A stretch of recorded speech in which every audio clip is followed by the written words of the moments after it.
Hello students, welcome back to NTA Abhyas NEET mock test series. In today's video we are going to discuss paper 45 and 46 organic chemistry questions. Let's start. Paper 45 का पहला organic chemistry question है the heating of phenyl methyl ethers with HI। तो phenyl methyl ether क्या होता है अपने पास, phenyl group लग जाए, ऑक्सीजन फिर मिथाइल, ये हमारा फिनाइल मिथाइल ईथर हो जाएगा। HI के साथ में रिएक्शन करेंगे तो इनिशियली H प्लस, यहाँ पे ऑक्सीजन का जो लोन पेयर है वो इसको डोनेट कर देगा, क्या बन जाएगा यहाँ पर PHOH प्लस, ठीक है, यहाँ पर Me। अब हमारे पास फिनाइल है, फिनाइल क्या होता है, ये सिमिलर जो होगा कंपाउंड ये इस तरह से होगा, फिनाइल को आप इस तरह से भी लिख सकते हैं, ठीक है, और यहाँ पर OH प्लस। अब हमारे पास क्या है, I माइनस का SN2 अटैक होगा, तो SN2 अटैक इस कारण पॉसिबल नहीं है, ठीक है, क्योंकि पार्शियल डबल बॉन्ड करेक्टर है यहाँ पे, तो यहाँ पे Me पे करेगा और ये बॉन्ड इधर निकल जाएगा, तो ये रिएक्शन होगी SN2 रिएक्शन, और हमारे पास यहाँ प्रोडक्ट क्या मिल जाएगा, ऑक्सीजन में पॉजिटिव चार्ज हट जाएगा, जो बेंजीन के साथ निकल जाएगा, तो अपने पास ये बन गया OH और MEI। तो ये अपना फिनॉल है और अपना ये क्या, ये है मिथाइल आयोडाइड, अपने को ये प्रोडक्ट फॉर्म हो रहा है। तो अपने पास ऑप्शंस देखें तो यहाँ पर आयोडोबेंजीन, आयोडोबेंजीन नहीं बन रहा है, ठीक है, आयोडोबेंजीन क्या होता है, अपना आयोडोबेंजीन ये होता है जो कि नहीं बन रहा है, तो ये ऑप्शन नहीं होगा। फिनॉल बन रहा है, ये सही है, बेंजीन नहीं बन रहा है, इथाइल क्लोराइड यानी ETCl भी नहीं बन रहा है यहाँ पर, तो ये वाला ऑप्शन भी गलत, तो ऑप्शन जो आंसर हो जाएगा वो हो जाएगा बी, ठीक है। नेक्स्ट क्वेश्चन है 8th, which one is the correct order of acidity. Acidity में हमारे पास देखिए सबसे पहले क्या होगा कि हमारे पास एल्काइन का टर्मिनल जो पोजीशन है वो सबसे ज़्यादा होगा, क्योंकि हमारे पास यदि इलेक्ट्रोनेगेटिविटी देखें तो sp कार्बन की इलेक्ट्रोनेगेटिविटी सबसे ज़्यादा, फिर sp2 कार्बन की, फिर होती है sp3 कार्बन की। तो जैसे ही आप किसी भी टर्मिनल एल्काइन से यानी यहाँ से एक हाइड्रोजन को रिमूव करेंगे तो हमारे पास क्या बनता है CH ट्रिपल बॉन्ड C। तो यहाँ पर एसिडिक स्ट्रेंथ कार्बोनाइन जो बन रहा है उसकी स्टेबिलिटी पे डिपेंड करेगा। अब हमारे पास कार्बोनाइन कहाँ बन रहा है, sp कार्बन पे, तो नेगेटिव चार्ज कहाँ ज़्यादा स्टेबल होता है, जहाँ पे मोस्ट इलेक्ट्रोनेगेटिव एलिमेंट हो, तो सबसे ज़्यादा इलेक्ट्रोनेगेटिव एलिमेंट है sp कार्बन, तो यहाँ पे सबसे ज़्यादा स्टेबल होगा, तो अपने पास सबसे ज़्यादा acidic CH triple bond CH होगा। इसके बाद दूसरा भी एल्काइन ही होगा, बट यहाँ पर इस मिथाइल की वजह से क्या हो रहा है, प्लस आई इफेक्ट पड़ रहा है, तो हमारे पास स्टेबिलिटी ऑफ एनाइन जो है वो क्या होती है, डिक्रीज होती है, किससे, स्टेबिलिटी ऑफ एनाइन जो होती है डायरेक्टली प्रोपोर्शनल होती है किसके, माइनस आई के और माइनस एम ग्रुप के, और इन्वर्सली प्रोपोर्शनल होती है प्लस आई के और प्लस एम के, ठीक है। इस बेसिस पे हमारे पास जो क्या होगा, एसिडिक स्ट्रेंथ का ऑर्डर जो होगा सबसे ज़्यादा क्या होगा कि ये वाले टर्मिनल एल्काइन सबसे पहले, इथाइन, क्योंकि हमें कोई प्लस आई ग्रुप नहीं जुड़ा हुआ है, फिर हमारे पास एक प्लस आई ग्रुप वाला जिसमें प्लस आई शो कर रहा है, तो एनाइन यहाँ पे थोड़ा कम स्टेबल होगा इथाइन से, फिर एल्कीन हो जाएगा क्योंकि sp2 की इलेक्ट्रोनेगेटिविटी sp3 से ज़्यादा होती है, फिर सबसे लास्ट में होगा sp3 कार्बन वाला। तो ये कौन सा ऑप्शन से मैच कर रहा है, ऑप्शन ए से, तो करेक्ट आंसर जो हो गया वो गया ए, ठीक। नेक्स्ट क्वेश्चन है 12 में predict the correct intermediate and product in the following reaction. तो हमारे पास ये जो रिएक्शन हो रही है क्या हो, एल्काइन का हाइड्रोलिसिस कर रहे हैं अपन, HgSO4 की प्रेजेंस में, यहाँ पे HgSO4 हो जाएगा, ठीक है, एसिडिक हाइड्रोलिसिस होता है। तो यहाँ पर होता क्या है, यहाँ पे होता है ये CH3C ट्रिपल बॉन्ड CH, ठीक है, यहाँ पर इनिशियली Hg2 प्लस की प्रेजेंस में ही होता है एल्काइन, कुछ रॉ रिएक्शन इसको बोलते हैं, तो यहाँ पे नॉन क्लासिकल कार्बोकेटाइन बनता है CH3C double bond CH Hg plus, फिर इस पे H2O का अटैक करते हैं, जो मोस्ट स्टेबल कार्बन हो जाएगा यहाँ पर CH3COH double bond CH Hg2 plus, जो कि रिमूव हो जाएगा NaBH4 से, तो अपने पास फाइनली जो प्रोडक्ट बन जाएगा वो एक इनॉल फॉर्म बन जाएगा, ये इनॉल फॉर्म हो गया, ठीक है। तो इनॉल फॉर्म हो गया तो अपने पास क्या हो गया, इंटरमीडिएट हो गई इनॉल फॉर्म। इसका अब क्या करते हैं, फर्दर टोटोमेराइज करते हैं अपन, टोटोमेराइज करने के बाद अपने पास क्या होगा, यहाँ पर कीटो फॉर्म मिल जाएगा जो कि अपना फाइनल प्रोडक्ट होगा CH3C डबल बॉन्ड और CH3। तो ये ऑप्शन क्या है, ये है Y, और हमारे पास ये वाला कौन सा ऑप्शन है, ये हमारा X। तो हमारे पास कौन सा ऑप्शन से मैच कर रहा है, X इनोल फॉर्म है और यहाँ पर कीटो होना चाहिए, तो यहाँ पर इनोल फॉर्म और यहाँ पर कीटो फॉर्म, तो ऑप्शन C जो है वो अपना मैच कर रहा है, तो करेक्ट आंसर जो हो जाएगा वो हो जाएगा C, ठीक है। नेक्स्ट क्वेश्चन 14 है बेंजल एल्कोनियम क्लोराइड। तो बेंजल एल्कोनियम क्लोराइड जो होता है उसका स्ट्रक्चर अपने पास यहाँ पर दिया हुआ है, ये इसका दूसरा नाम क्या होता है, alkyl dimethyl बेंजील ammonium chloride ADBEC। इसका यूजेस क्या क्या है, ये कैटायनिक सर्फेक्टेंट की तरह यूज़ कर सकते हैं बायो साइड की तरह यूज़ कर सकते हैं ना, फेस ट्रांसफर एजेंट की तरह भी यूज़ कर सकते हैं। तो बायोसाइड में ये एंटीसेप्टिक की तरह यूज़ होता है, ठीक है। तो अपने पास यहाँ पर मैच कौन सा कर रहा है कि इसका यूज़ किस कहाँ का हो रहा है, कैटायनिक सर्फेक्टेंट की तरह और एंटीसेप्टिक के लिए। तो ऑप्शन ए हमारा करेक्ट आंसर हो जाएगा, ठीक है। नेक्स्ट क्वेश्चन है, it is the most unlikely representation of resonance structure of para nitrophenoxide. तो पैरा नाइट्रोफिनॉक्साइड अपने पास क्या होता है कि फिनॉक्साइड बना दीजिए सबसे पहले। तो आप हमारे पास ये O माइनस नाइट्रो ग्रुप यहाँ पर इस तरह से। अब यहाँ पे रेजोनेंस करा के आप रेजोनेटिव स्ट्रक्चर्स बना सकते हैं, पर मोस्ट अनलाइकली पूछा गया, यानी कौन सी रेजोनेटिव स्ट्रक्चर एग्जिस्ट नहीं करेगी, वो अपने को सिंपली देखना है। तो यहाँ पर अपने पास सी ऑप्शन में देखिए, नाइट्रोजन यहाँ पर कितने बना रहा है, 5 बॉन्ड बना रहा है, और nitrogen can not form 5 bond, कभी भी 5 बॉन्ड नहीं बना सकता। तो ये जो पॉसिबल है, ये स्ट्रक्चर पॉसिबल नहीं है, structure not possible, structure he possible नहीं है। तो अपने पास इस पर क्या कर सकते हैं अपन, सबसे अनलाइकली स्ट्रक्चर ये होगा, ये नॉट एन रेजोनेटिंग स्ट्रक्चर, इसको अपन रेजोनेटिंग स्ट्रक्चर में कंसिडर भी नहीं करते। तो ऑप्शन सी हमारा करेक्ट आंसर हो जाएगा यहाँ पर। मोस्ट अनलाइकली स्ट्रक्चर ये वाला होगा, क्योंकि नाइट्रोजन कभी भी 5 बॉन्ड नहीं बना सकता। इसके अदर इस ग्रुप में फास्फोरस होगा, वो सब 5 बॉन्ड बना सकते हैं, क्योंकि वहाँ पर 3D वैकेंट ऑर्बिटल होता है, बट नाइट्रोजन के पास में कोई भी D ऑर्बिटल वैकेंट नहीं है। ये सेकेंड पीरियड एलिमेंट है। नेक्स्ट क्वेश्चन है 19, विच one is the most acidic compound. तो एसिडिक कंपाउंड यहाँ पर फिनॉल डेरिवेटिव दिए हुए हैं। तो फिनॉल डेरिवेटिव्स में अपने को क्या करना है, एसिडिसिटी बढ़ानी है, तो यहाँ से H निकलेगा, तो क्या बन जाएगा O माइनस। अब ये एनायन जो स्टेबलाइज हो रहा है, ये किस पे डिपेंड करे, डायरेक्टली प्रोपोर्शनल है माइनस एम के और माइनस आई के, और इन्वर्सली प्रोपोर्शनल है प्लस एम के और प्लस आई के, ठीक है। तो यहाँ पर अपने पास देखें कि NO2 ग्रुप जो है वो क्या है, स्ट्रॉन्ग माइनस एम ग्रुप है। यहाँ पर CH3 जो है वो प्लस आई ग्रुप है, NO2 यहाँ पर माइनस एम ग्रुप है। तो यहाँ पर इसके बेसिस पे एसिडिक स्ट्रेंथ किसके देखेंगे, जिसमें सबसे ज़्यादा स्टेबल एनायन होगा, ये C, क्योंकि ये इसका नाम भी यदि आप देखें तो ये पिक्रिक एसिड होता है। सबसे ज़्यादा एसिडिक यहाँ पर होगा क्योंकि 3 NO2 ग्रुप यहाँ पर जुड़े हुए, जिससे एनायन की स्टेबिलिटी सबसे ज़्यादा होगी। फिर होगा B, फिर होगा A, क्योंकि ए में कोई भी ग्रुप तो जुड़ा हुआ नहीं है, बट यहाँ पर प्लस आई जुड़ा हुआ है जो एनायन की स्टेबिलिटी को डिक्रीज करेगा, तो सबसे लीस्ट हो जाएगी डी की। तो अपने को मोस्ट एसिडिक पूछा गया था, इसलिए आंसर जो हो जाएगा यहाँ पर वो हो जाएगा सी। नेक्स्ट क्वेश्चन है 20, the correct increasing order of basic strength for the following compound is. तो बेसिक स्ट्रेंथ में अपने को क्या देखना है, सिंपली बेसिक स्ट्रेंथ जो होती है लोन पेयर डोनेशन टेंडेंसी, यदि वहाँ पर प्लस आई ग्रुप जुड़े होंगे तो लोन पेयर डोनेशन टेंडेंसी ज़्यादा होगी। तो ये प्लस आई और प्लस एम ग्रुप के डायरेक्टली प्रोपोर्शनल होती है, और माइनस आई और माइनस एम ग्रुप के इन्वर्सली प्रोपोर्शनल होती है। तो सिमिलरली यहाँ पर देखेंगे तो ये NO2 minus M group show कर रहा है, यहाँ पे CH3 प्लस आई और प्लस हाइपर कॉन्जुगेशन शो कर रहा है। तो यहाँ पर ये बेसिक स्ट्रेंथ को बढ़ाएंगे, तो सबसे ज़्यादा बेसिक स्ट्रेंथ अपन देखें तो किसकी ज़्यादा होगी, 3 की, फिर 1 की, फिर 2 की। तो ये कौन सा ऑप्शन से मैच कर रहा है, यहाँ पर 3, 1, 2 ऑप्शन सी मैच कर रहा है, इसलिए करेक्ट आंसर जो हो गया वो गया सी। नेक्स्ट क्वेश्चन है 21 में हमारे पास दिया गया है, in the following sequence of reactions the product D is. तो हमारे पास CH ट्रिपल बॉन्ड CH है, एल्काइन है, एल्काइन के आप क्या करेंगे, HBr के साथ सिंपली रिएक्शन करा रहे हैं, तो यहाँ पे क्या बनेगा, CH डबल बॉन्ड CH, यहाँ पे पॉजिटिव, ये H2 बन गया, इस पे Br माइनस का अटैक कर देंगे, तो हमारे पास क्या बन जाएगा, CH डबल बॉन्ड CH2, ये Br, ठीक है। इसकी फिर आप HBr के साथ में रिएक्शन कराएंगे, तो अपने पास अब कार्बोकेटाइन कहाँ बनना चाहिए, यहाँ पर आप देखें तो यहाँ पर ये CH3, ये Br, यहाँ पर कार्बोकेटाइन क्यों बनेगा, क्योंकि यहाँ पर Br लोन पे डोनेशन देकर या प्लस एम इफेक्ट शो करके कार्बोकेटाइन को ज़्यादा स्टेबलाइज कर रहा है, और Br माइनस कहाँ पे आ जाएगा, Br माइनस यहाँ पे आ जाएगा। तो यानी एल्काइन की HBr के एक्सेस में रिएक्शन कराएंगे तो अपने पास जेम डाई हैलाइड का फॉर्मेशन होता है, ठीक है।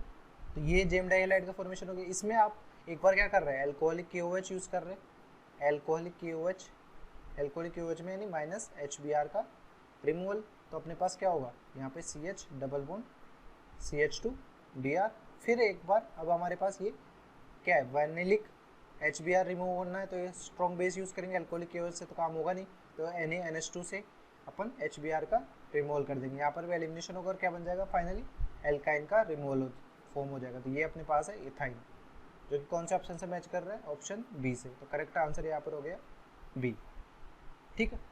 नेक्स्ट क्वेश्चन है 22, the order of reactivities of the following alkyl halides for a SN2 reaction. तो SN2 रिएक्शन में क्या होता है, SN2 रिएक्शन जो होगी वो डायरेक्टली प्रोपोर्शनल होगी leaving group ability.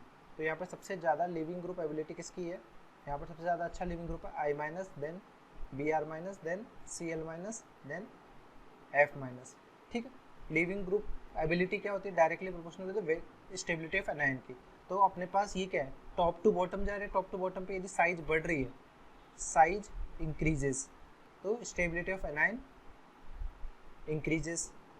Stability of anion increase करेगी तो हमारे पास लिविंग ग्रुप टेंडेंसी भी क्या होगी, इंक्रीज कर जाएगी, क्योंकि वीकर बेस जितना ज़्यादा होगा उतना ही अच्छा लिविंग ग्रुप होगा। तो इस बेसिस पे हमारे पास जो SN2 रिएक्शन होगी, SN2 रिएक्शन रेट जो होगी सबसे ज़्यादा किस में होगी, हमारे पास Ri में, क्योंकि I- अच्छा लिविंग ग्रुप है, फिर RBr में, फिर RCl में, फिर RF में। तो ऐसा कौन सा ऑप्शन मैच कर रहा है, ऐसा ऑप्शन डी मैच कर रहा है, इसलिए करेक्ट आंसर जो हो जाएगा वो जाएगा डी। नेक्स्ट क्वेश्चन है 23, identify the correct order of boiling point. Boiling point के लिए सिंपली आपको हाइड्रोजन बॉन्डिंग देखनी होती है। तो अल्कोहल और कार्बोक्सिलिक एसिड दोनों ही हाइड्रोजन बॉन्डिंग देते हैं, बट यदि आप मॉलिक्यूलर वेट सब सेम हो, पर यहाँ पर क्या होता है कार्बोक्सिलिक एसिड में कि हमारे पास लेट से कार्बोक्सिलिक एसिड इस तरह से कोई मान लिया आपने, तो यहाँ पर डाइमराइजेशन होता है। यहाँ पर जैसे 2 कार्बोक्सिलिक एसिड यूनिट मिलके इस तरह से डाइमर का फॉर्मेशन करेंगे, जिससे क्या होगा, मॉलिक्यूलर वेट इंक्रीज होगा। Molecular weight increases hydrogen bonding की वजह से, हाइड्रोजन बॉन्डिंग हो रही है तो मॉलिक्यूलर वेट इंक्रीज कर रहे हैं, तो हमारे पास इसमें क्या होगा, बॉइलिंग पॉइंट भी इंक्रीज करेगा। ठीक है, हाइड्रोजन बॉन्डिंग मोर होने की वजह से। बट सिंपली जो एल्कोहल्स होते हैं, एल्कोहल्स में ऐसा नहीं होता है, एल्कोहल्स में सिंपली इस तरह से हाइड्रोजन बॉन्डिंग होगी। तो ये इफेक्टिव देखा जाए तो यहाँ पर डाइमराइजेशन की होने की वजह से स्ट्रॉन्ग हाइड्रोजन बॉन्डिंग किस में हो रही है, कार्बोक्सिलिक एसिड में, देन एल्कोहल। तो यहाँ पर यदि अपन बॉइलिंग पॉइंट देखें तो किस ऑर्डर में होगा, बॉइलिंग पॉइंट अपने पास सबसे पहले कार्बोक्सिलिक एसिड का होगा यदि मॉलिक्यूलर वेट सेम है तो, फिर एल्कोहल का होगा, फिर होगा एल्डिहाइड का। एल्डिहाइड का सबसे कम क्यों है, क्योंकि यहाँ पर कोई भी हाइड्रोजन बॉन्डिंग नहीं हो रही, नो हाइड्रोजन बॉन्डिंग। ठीक है, तो इस वजह से हमारे पास यहाँ पर ऑर्डर क्या हो जाएगा बॉइलिंग पॉइंट का, यहाँ पर सबसे ज़्यादा होगा थर्ड, फिर हो जाएगा फर्स्ट, फिर हो जाएगा सेकंड। थर्ड फर्स्ट सेकंड अपना ऑप्शन बी से मैच कर रहा है, इसलिए करेक्ट आंसर हो गया बी। नेक्स्ट क्वेश्चन है 25, when benzene sulphonic acid and para nitrophenol are treated with NaHCO3 the gases release respectively are.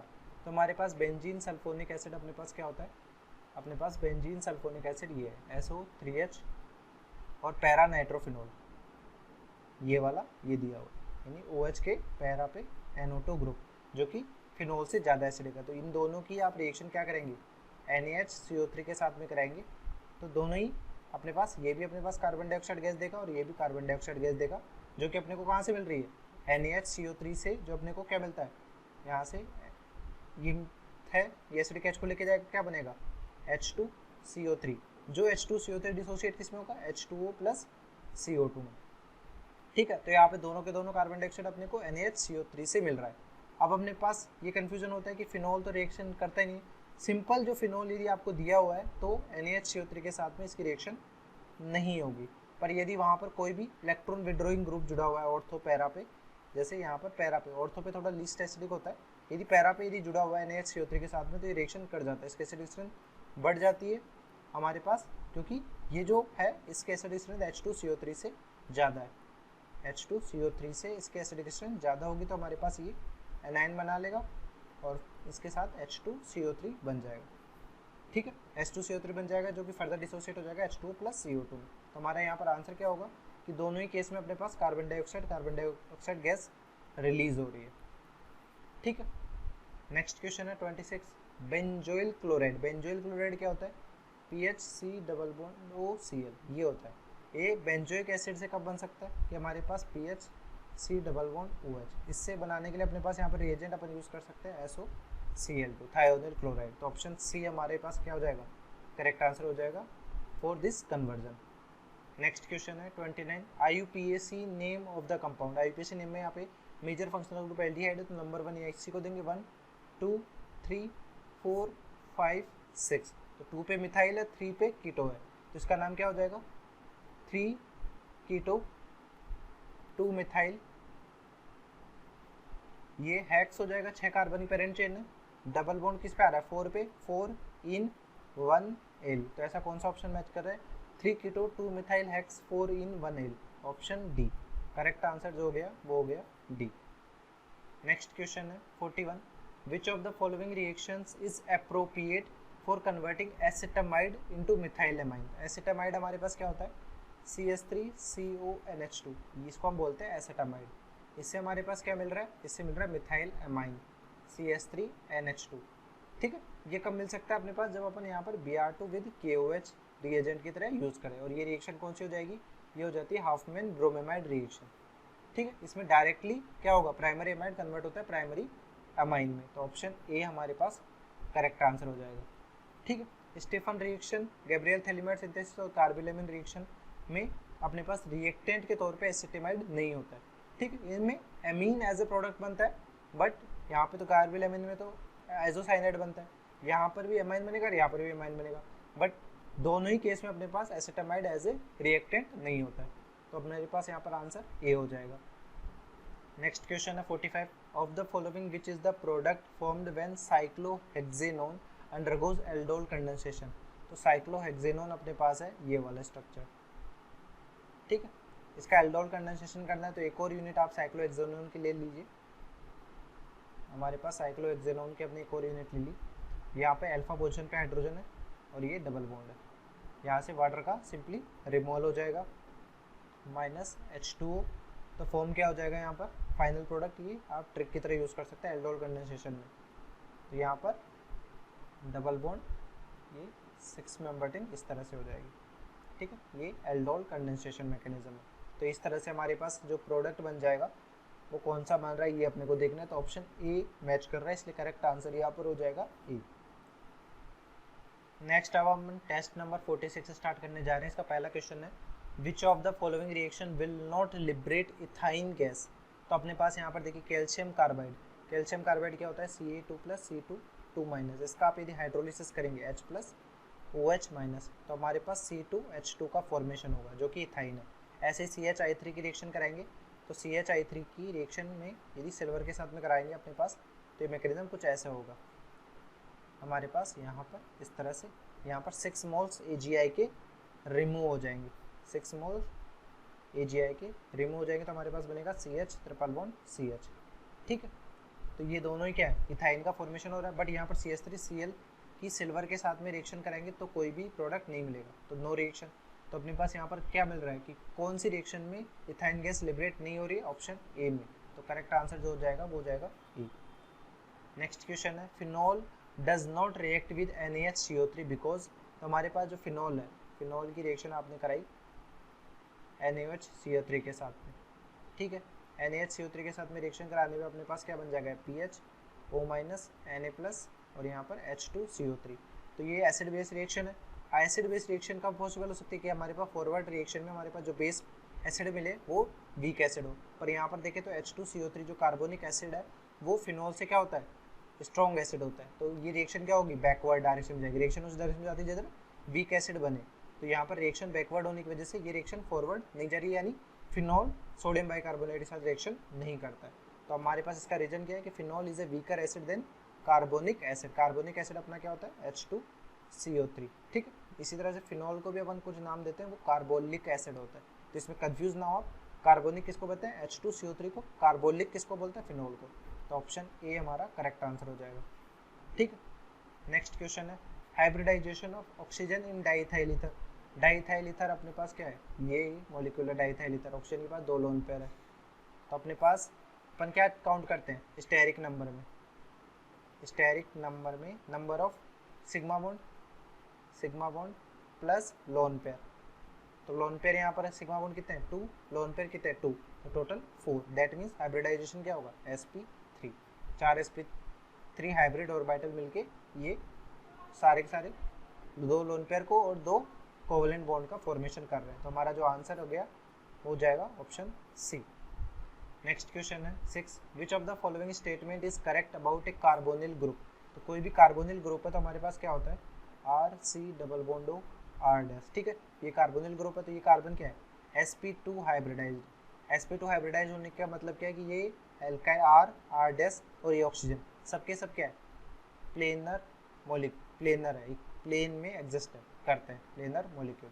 ठीक है, तो इसका मतलब क्या है कि the 3 groups attached to the carbonyl carbon lie in the same plane. ये स्टेटमेंट करेक्ट है, तो ऑप्शन सी हमारा करेक्ट हो जाएगा। बाकी ऑप्शंस को इनकरेक्ट देखते हैं। Carbonyl carbon is sp hybridize, नहीं, क्योंकि यहाँ पे सिग्मा बॉन्ड काउंट करें तो 1 2 3, तो ये स्टेरिक नंबर 3 आ जाएगा। स्टेरिक नंबर 3 आ रहा है तो हाइब्रिडाइजेशन क्या होगा, sp2 होगा, तो ये वाला कैंसिल हो गया।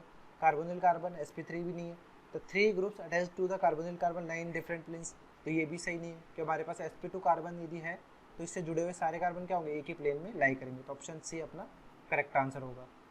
नेक्स्ट है nylon 66 is not A, not a पूछा गया है, तो अपने पास में नाइलॉन 66 का मॉलिक्यूल इस तरह से बनता है पॉलीमर एडिपिक एसिड और हेक्सामेथाइलिन डाइएमाइन के पॉलीमराइजेशन से। तो ये अपना एक कंडेंसेशन पॉलीमर है क्योंकि यहाँ पे वाटर रिमूवल हो रहा है, और पॉलीएमाइड है क्योंकि CONH जो ग्रुप है वो बार बार रिपीट होगा, तो कंडेंसेशन पॉलीमर ये ट्रू स्टेटमेंट है। पॉलीएमाइड है, ये भी ट्रू स्टेटमेंट है। बोथ कंडेंसेशन पॉलीमर और पॉलीएमाइड ये दोनों भी ट्रू स्टेटमेंट है, बट यहाँ पर सारे के सारे ट्रू है, तो अपने को पूछा क्या है, फॉल्स स्टेट में पूछा है, तो ऑप्शन डी अपना करेक्ट आंसर हो जाएगा। ठीक है, नेक्स्ट क्वेश्चन है 8, ethylene reacts with bears reagent. Bears reagent क्या होता है, alkaline dilute cold alkaline dilute KMnO4। तो अपने पास में इथाइलिन क्या है, इथाइलिन होता है इथीन, इसकी आप कोल्ड KMnO4 के साथ में रिएक्शन कराएंगे तो अपने पास क्या होगा, पर हाइड्रोक्सिलेशन रिएक्शन होगी, दैट मीन्स दोनों पे OH ग्रुप ऐड हो जाएंगे, दोनों कार्बन पे सिन एडिशन रिएक्शन होती है, तो ये क्या है, इथाइलिन ग्लाइकोल, इथाइलिन ग्लाइकोल। तो अपना ऑप्शन किससे मैच कर रहा है, ऑप्शन सी से मैच कर रहा है, तो करेक्ट आंसर यहाँ पर हो गया सी। ठीक है, नेक्स्ट क्वेश्चन है 10। 10th में हमारे पास यहाँ पर मेजर फंक्शनल ग्रुप है कीटोन 1 2 3 4 5 6, तो यहाँ पे 2 पे मिथाइल है, साइक्लोहेक्सेनोन, 2 मिथाइल साइक्लोहेक्सेनोन, तो option A is the correct answer. Next 12, which one of the following on reduction with lithium aluminium hydride yields secondary amine. Secondary amine किसमें बनेगा, तो अपने को देखते हैं मिथाइल आइसोसाइनेट। मिथाइल आइसोसाइनेट होता है MEnC, इसकी आप किसके साथ करा रहे हैं, लिथियम एल्यूमिनियम हाइड्राइड के साथ में रिडक्शन कराएंगे तो अपने पास बनेगा MEnHCH3। एसिटामाइड की रिएक्शन कराएंगे CH3CONH2, लिथियम एल्यूमिनियम हाइड्राइड की रिडक्शन कराएंगे तो अपने पास बनेगा CH3CH2NH2, और फिर मिथाइल साइनाइड यानी CH3C ट्रिपल बॉन्ड N की लिथियम एल्यूमिनियम हाइड्राइड के साथ में रिडक्शन कराएंगे तो क्या बनेगा CH3CH2NH2। नाइट्रोइथेन, नाइट्रोइथेन अपने पास है CH3CH2NO2, इसकी भी आप लिथियम एल्यूमिनियम हाइड्राइड के साथ में रिडक्शन कराएंगे तो अपने पास ये भी NH2 बनाएगा। तो प्राइमरी सेकेंडरी टर्सरी एमाइन कैसे डिसाइड करते हैं, यदि नाइट्रोजन से एक ही कार्बन जुड़ा हुआ है तो ये है प्राइमरी, यदि नाइट्रोजन से 2 कार्बन जुड़े हुए हैं तो सेकेंडरी, यदि नाइट्रोजन से 3 कार्बन जुड़े हुए हैं तो टर्सरी। तो यहाँ पर अपने पास देखें तो ये तीनों के तीनों क्या हैं, ये प्राइमरी। सेकेंडरी एमाइन कौन सा है, ये वाला है, तो ऑप्शन ए हमारा करेक्ट आंसर हो जाएगा। ठीक है, नेक्स्ट क्वेश्चन है 14, which statement is true for cyclohexane. तो साइक्लोहेक्सेन के बारे में पहला statement, it has 2 possible isomer.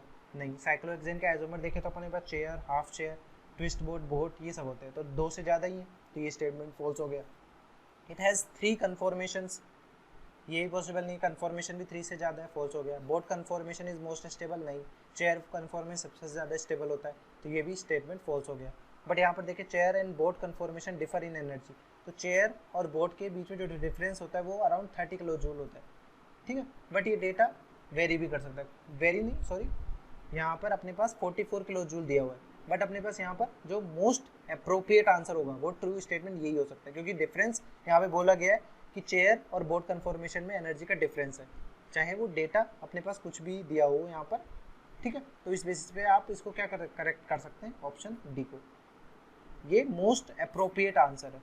ठीक है, तो आपको क्लियर हो गया होगा कि आपके पास में यदि नोट्स में कुछ पढ़ा है, जैसे यहाँ पे 30 किलो जूल दिया हुआ है और यहाँ पे यदि 30 किलो जूल नहीं दिया हुआ है तो आप इसको भी फॉल्स करें, ऐसा ज़रूरी नहीं है, आप सारे ऑप्शंस को टैली करें, सारे ऑप्शंस में जो आपको सबसे ज़्यादा अप्रोप्रिएट आंसर लग रहा है, जो अप्रोप्रिएट ट्रू स्टेटमेंट लग रहा है वो अपने को यही लग रहा है, ठीक है, बाकी तो परमानेंटली रॉन्ग स्टेटमेंट है। तो अपने पास सिंगल चॉइस क्वेश्चन में आपको मोस्ट अप्रोप्रिएट आंसर को टिक करना होता है, इसलिए यहाँ पर अपन आंसर को कौन सा टिक करेंगे, डी ऑप्शन को टिक कर देंगे।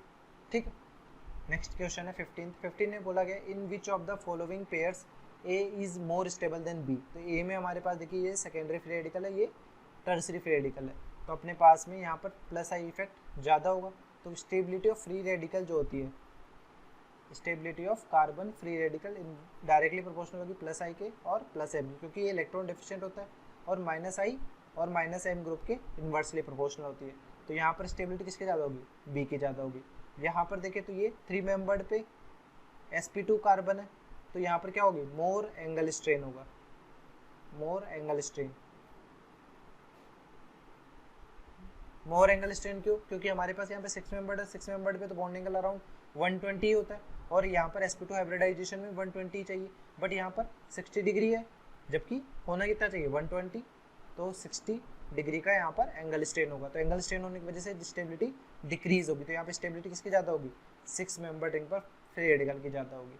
ठीक है, यहाँ पर अपन देखें अब इसमें फ्री रेडिकल रेजोनेंस हो रहा है, रेजोनेंस की वजह से स्टेबलाइज हो रहा है, यहाँ पे रेजोनेंस हो रहा नहीं, उल्टा sp2 कार्बन पे कार्बन फ्री रेडिकल है, तो अपने पास मोर इलेक्ट्रोनेगेटिव पे ज़्यादा ये नहीं होगा। जैसे हमारे पास में फ्री रेडिकल को आपको बनाना था, कैसे बनाएंगे आप, इस बॉन्ड को ब्रेक करके।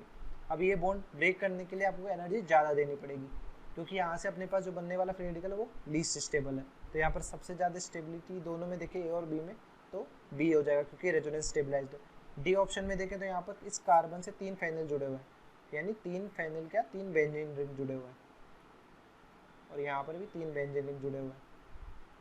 ठीक है, तो यहाँ पर रेजोनेंस होगा, और यहाँ पर CH3 CH3, यहाँ पर हाइपर कॉन्जुगेशन होगा, पर हाइपर कॉन्जुगेशन और रेजोनेंस में से कौन डोमिनेट करता है, रेजोनेंस डोमिनेट करता है, तो यहाँ पे स्टेबिलिटी ए की होगी। तो यहाँ पे पूछा गया है कि कौन से पेयर में ए ज़्यादा स्टेबल है बी से, तो ऑप्शन डी में ऐसा हो रहा है, इसलिए करेक्ट आंसर जो हो जाएगा वो जाएगा डी। ठीक है, नेक्स्ट क्वेश्चन है 17, विच of the following is called marsh gas. तो मार्स गैस अपन बोलते हैं CH4 मीथेन गैस को। Methane is called marsh gas because methane is found in marshy land, it is found in marshy land because when organism decompose they produce methane. तो correct answer जो हो जाएगा वो जाएगा option D.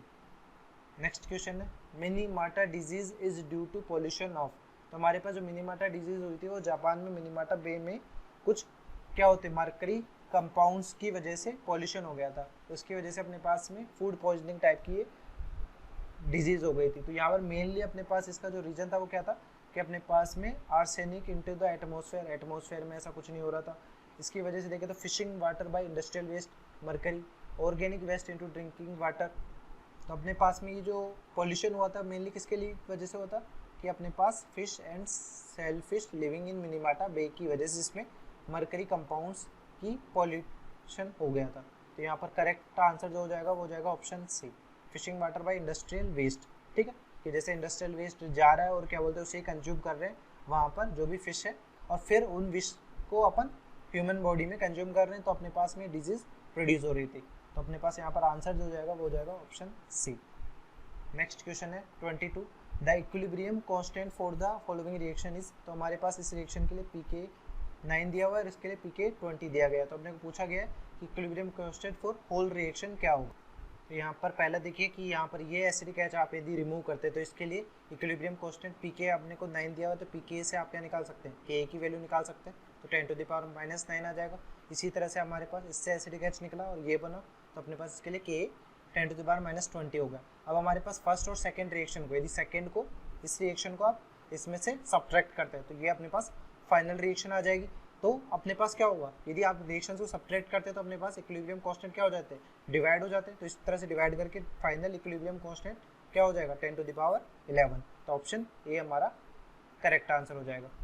ठीक है, next question है 27, the IUPAC name of the compound having the formula. तो यहाँ पर अपने पास 1 2 3 4, ठीक है, तो यहाँ पर 3 पोजीशन पे क्या आ रहे हैं, मिथाइल ग्रुप आ रहे हैं, यानी 3 डाई मिथाइल क्या हो जाएगा ब्यूट 1ene, ये अपना आंसर होगा। तो अपने पास कौन सा ऑप्शन मैच कर रहा है इससे, option C is the correct answer. Next question है 31 में बोला गया which product is formed when the following compound stated with Br2 in the presence of FeBr3। तो अपने पास Br2 FeBr3 क्या देगा, Br प्लस इलेक्ट्रोफाइल है, तो इलेक्ट्रोफाइल अपने पास ये दोनों क्या ऑर्थो पैरा डायरेक्टिंग है, कहाँ कहाँ पे ग्रुप जुड़ सकता है, एक बार यहाँ पर, एक बार यहाँ पर, एक बार यहाँ पर। तो यहाँ पर पॉसिबल प्रोडक्ट्स क्या हो सकते हैं इलेक्ट्रोफाइल की प्रेजेंस में, यानी Br2 Fe Br3 की प्रेजेंस में यहाँ पर पॉसिबल प्रोडक्ट्स जो हो सकते हैं वो हो सकते हैं, ये दोनों मिथाइल ग्रुप है, एक बार Br कहाँ जुड़ जाए, एक बार यहाँ पर ऑर्थो पोजिशन पे, दूसरी बार अपने पास Br यहाँ पे जुड़ सकता है, तीसरे केस में अपने पास Br कहाँ जुड़ सकता है, तीसरे केस में Br अपने पास यहाँ पे जुड़ सकता है।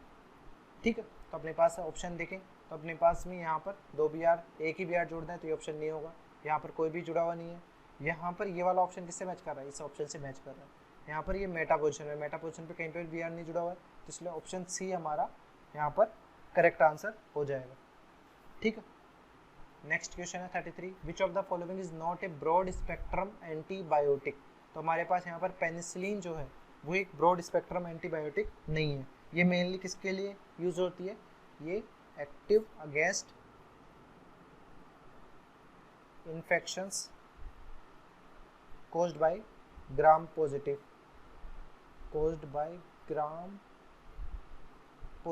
बैक्टीरिया। हमारे पास जो ये नैरो स्पेक्ट्रम में आता है, ठीक है, बट अपने पास ब्रॉड स्पेक्ट्रम क्या होता है, broad spectrum antibiotic gram positive और ग्राम नेगेटिव बैक्टीरिया दोनों के लिए एप्लीकेबल होता है, और पेनिसिलिन अपने पास इस कैटेगरी में नहीं आएगी, ये नैरो स्पेक्ट्रम कैटेगरी में आएगी, क्योंकि ये इसके इन्फेक्शंस को दूर करता है, ओनली ग्राम पॉजिटिव बैक्टीरिया से होने वाले इन्फेक्शंस को। तो ऑप्शन यहाँ पर आ जाएगा आंसर सी। नेक्स्ट क्वेश्चन है 37 ने बोला कि determine the relationship between the two compounds. तो सबसे पहले इनका मोलिकुलर फॉर्मूला देखना है, यहाँ पे नंबर ऑफ कार्बन काउंट कर लीजिए 1 2 3 4 5, यहाँ पर 1 2 3 4 5, ठीक है, तो नंबर ऑफ एलिमेंट सेम है, तो अपने पास यहाँ पर मोलिकुलर फॉर्मूला सेम है, यानी मोलिकुलर फॉर्मूला सेम है। इसके बाद में क्या होगा, आइसोमेरिज्म चेक कर सकते हैं, तो यहाँ पर ये पॉलीफंक्शनल ग्रुप है NH, दोनों ही पॉलीफंक्शनल ग्रुप के एल्काइल ग्रुप में चेंजेस आ रहे हैं, यानी हमारे पास यदि NH यहाँ पे R कुछ था और यहाँ पर R डैश है, ठीक है, इसी तरह से यहाँ पर NH पे R3 है और यहाँ पे R4 है, तो यहाँ पर R डैश था, यहाँ पे R3 R4 है, तो इनके बीच में क्या रिलेशन होगा, ये होगा मेटामर। ठीक है, कि यदि जो पॉलीफंक्शनल ग्रुप के दोनों तरफ एल्काइल ग्रुप जुड़े हुए हैं उनमें यदि दोनों में चेंजेस हो रहे हैं तो हमारे पास जो आइसोमेरिज्म होगी वो होगी मेटामेरिज्म, तो ऑप्शन बी यहाँ पर करेक्ट आंसर हो जाएगा।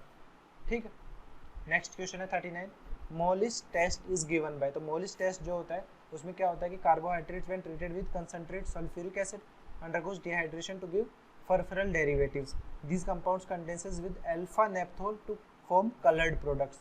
तो कलर्ड प्रोडक्ट फाइनली ये मिल रहा है पर्पल या वॉयलेट कलर का। तो अपने पास जो सारे के सारे होते हैं कार्बोहाइड्रेट, एल्डोज हो या फ्रक्टोज हो, सभी मोलिस टेस्ट देते हैं, तो करेक्ट आंसर जो हो जाएगा वो जाएगा ए।